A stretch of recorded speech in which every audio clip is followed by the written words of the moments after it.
na naman yung bata makulit. Nagbabalik. So for today's video, nagpa-makeup nga pala ako. Kasi kinuha na naman pala akong Muse. Muse ako ng GLH team. Sa basketball yun, guys. Sana all Muse. Char! Siguro nagandahan sila sa akin.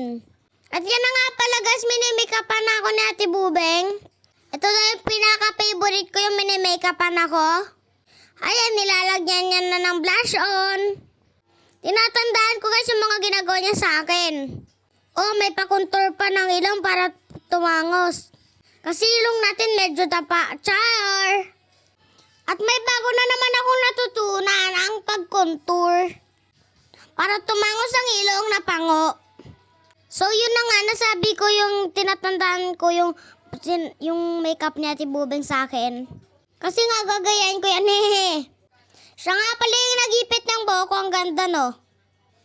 Parang ako. Kulay yellow nga pala yung outfit ko. Ayan na yun oh. Diba ang ganda guys? Balag, pangalawang Muse ko na nga pala to. Nung una, team mo salak ako. Ngayon, team GLH. And ayan, nag-lipstick na yung bata makulit. Feel na feel yarn. Buti na lang mapait si Ate Bubeng, lagi akong inaayusan. Tapos ang ending, di natuloy ang parade, aray ko. Kaya para hindi masayang ang makeup, TikTok na lang. At pagtapos yan, TikTok na din.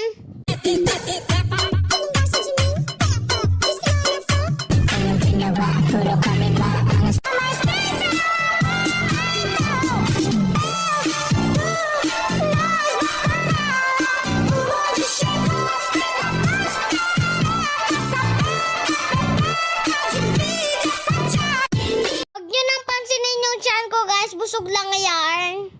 Alam ko may magko-comment na naman, naglaki ng tiyan mo. Tumamba kasi ako ngayon guys, kakakain.